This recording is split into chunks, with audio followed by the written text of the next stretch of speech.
Bienvenue sur le quart d'heure de Barbara, un rendez-vous qui fait du bien sur le thème de la légèreté et de la joie de vivre.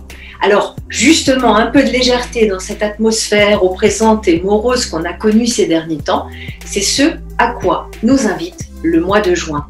D'abord parce que les températures commencent enfin à être un petit peu estivales, et puis avec les mesures sanitaires qui s'assouplissent, on commence à retrouver un petit peu de cette légèreté, de cette liberté, de cette joie de vivre qu'on avait perdue. Alors dans cette vidéo, je vais te montrer 3 pratiques à convoquer aussi souvent que possible dans ton quotidien pour te vider la tête et renouer justement avec cette légèreté. C'est parti! Je suis Barbara Rebel, coach happiness. J'aide les gens comme toi à trouver le bonheur et la joie de vivre qui sont tes droits de naissance. Je reçois en présentiel autour de Bâle, Mulhouse et Freiburg ou bien sûr en visioconférence. Je suis aussi blogueuse, auteure et conférencière. Alors d'abord, qu'est-ce que la légèreté? Eh bien quand j'ai voulu songer à une définition, j'ai trouvé qu'il était plus facile de la définir par opposition à ce qu'elle n'est pas. Donc qu'est-ce qu'elle n'est pas? Eh bien elle n'est pas le sérieux, elle n'est pas la lourdeur, elle n'est pas la charge mentale. Par exemple, la légèreté, moi je l'associe spontanément à l'enfance. Tu sais, c'est cet âge béni où tu peux vraiment vivre ton instant présent sans avoir peur du futur et sans regretter le passé. En devenant adulte, on prend peu à peu notre place dans la société et on assume les responsabilités qui vont avec. Alors ce processus, il est sain, il est naturel, et si on ne le suivait pas, on serait à jamais ces fameux adolescents qui sont des ados qui ne veulent pas rentrer dans l'âge adulte parce qu'ils ont peur d'assumer les charges qui les attendent. Et pourtant, les devoirs qui nous incombent, ils nous donnent aussi des droits. Et puis finalement, s'engager, être fiable, aller au bout de ses promesses, parfois prendre sur soi, eh bien, c'est plus libérateur qu'on ne le croit.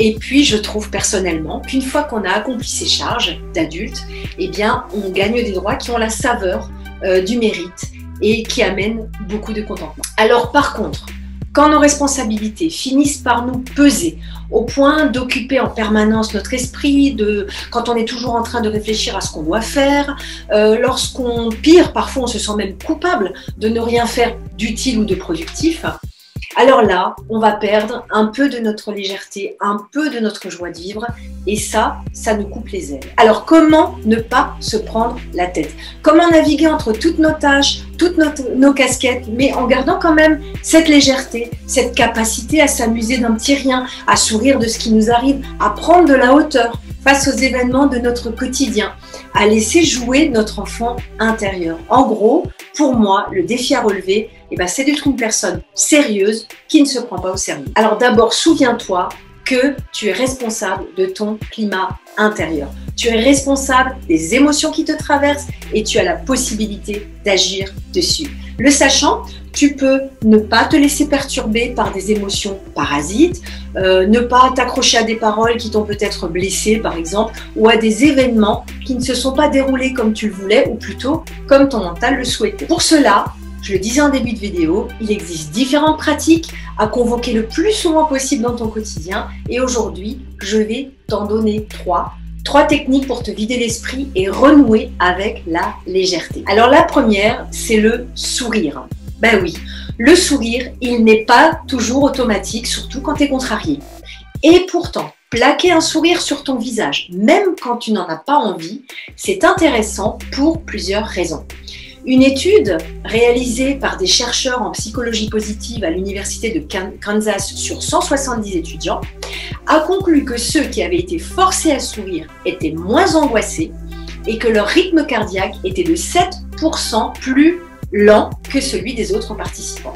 C'est l'hypothèse de la rétroaction faciale qui n'a pas encore été validée par la science et qui décrirait un processus de feedback selon lequel les muscles faciaux, les muscles de notre visage, qui sont contractés ou non, pourraient moduler les émotions et même les provoquer. Et puis, on sait que le sourire déclenche la libération de neurotransmetteurs qui augmentent notre bonne humeur. Et peut-être que tu sais que notre cerveau ne fait pas la différence entre un sourire authentique et un sourire forcé, et c'est tous ces phénomènes qui permettraient d'expliquer que le seul fait de sourire peut rendre une personne plus joyeuse. Alors comment faire concrètement? C'est simple. Tu souris.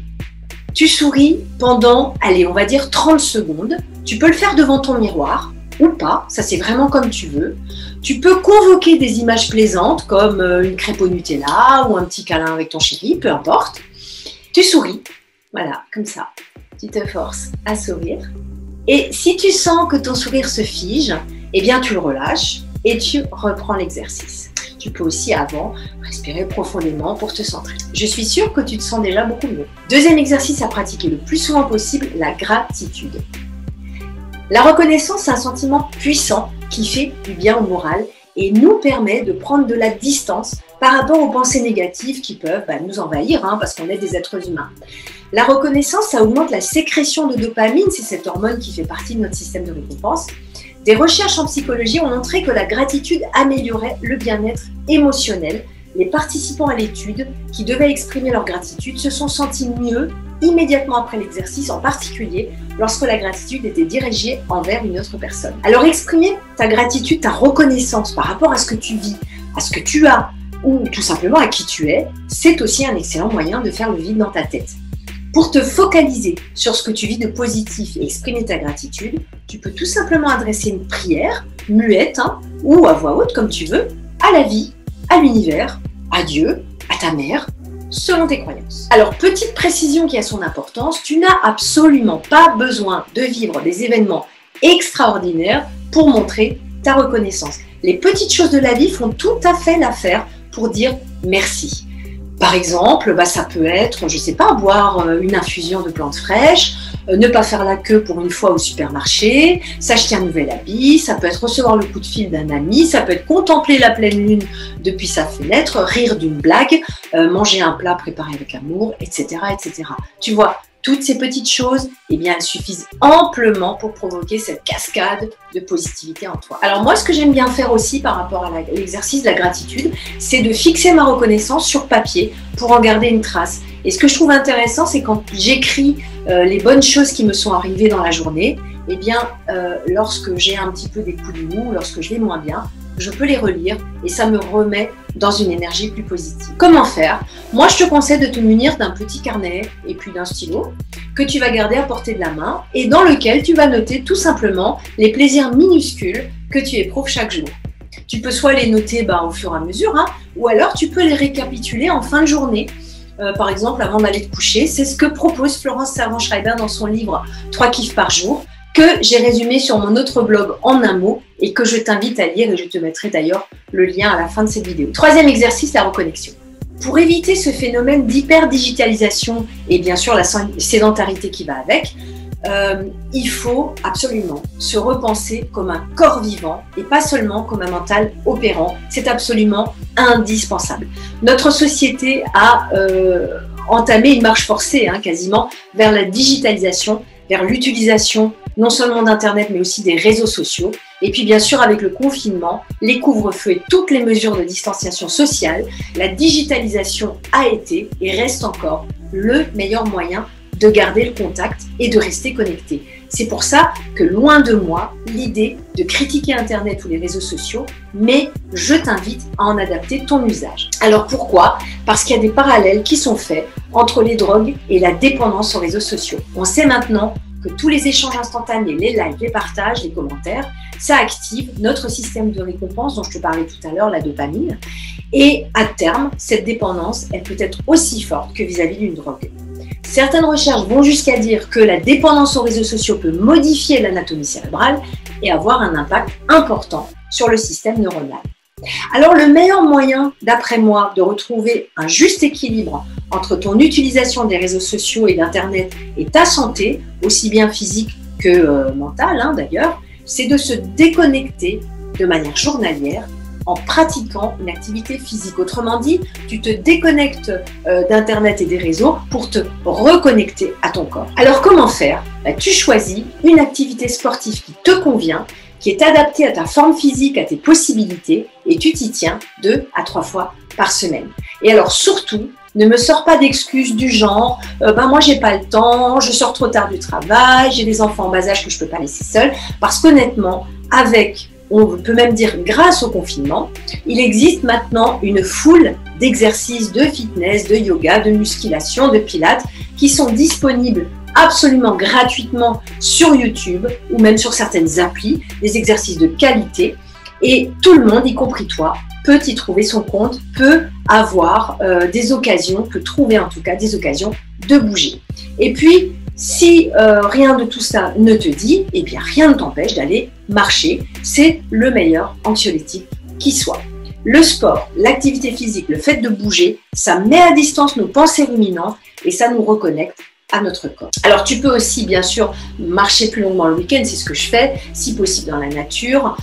Et puis dis-toi quand même que si tu n'as pas la nature à proximité, si tu n'as pas la chance de vivre à côté de la nature ou de la trouver facilement sans faire des heures de route, eh bien il vaudra mieux te promener 30 minutes tous les jours ou de faire une promenade un peu plus longue dans un milieu urbain, dans un parc, ce que tu peux avoir à côté de toi. De toute façon, ça sera toujours préférable à rester assis devant ton écran ou devant ton smartphone. En conclusion, rappelle-toi que tu ne contrôles pas ta réalité. Les événements extérieurs, tu peux parfois les influencer, mais en aucun cas, tu ne peux les piloter.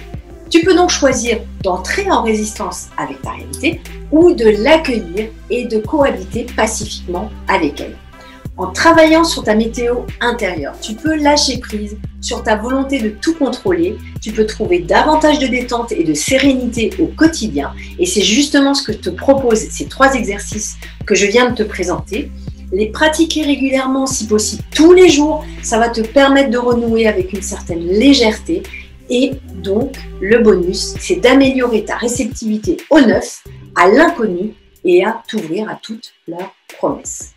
Voilà, c'est tout pour aujourd'hui. Si cette vidéo t'a plu, abonne-toi à ma chaîne YouTube, à ma page Facebook, à mon compte Insta. Bref, suis-moi sur les réseaux sociaux. Restons connectés. Retrouve d'autres conseils de coaching et d'auto-coaching sur mon site thehappiness-factory.com. Restons en contact et je te dis à très vite. Bye bye.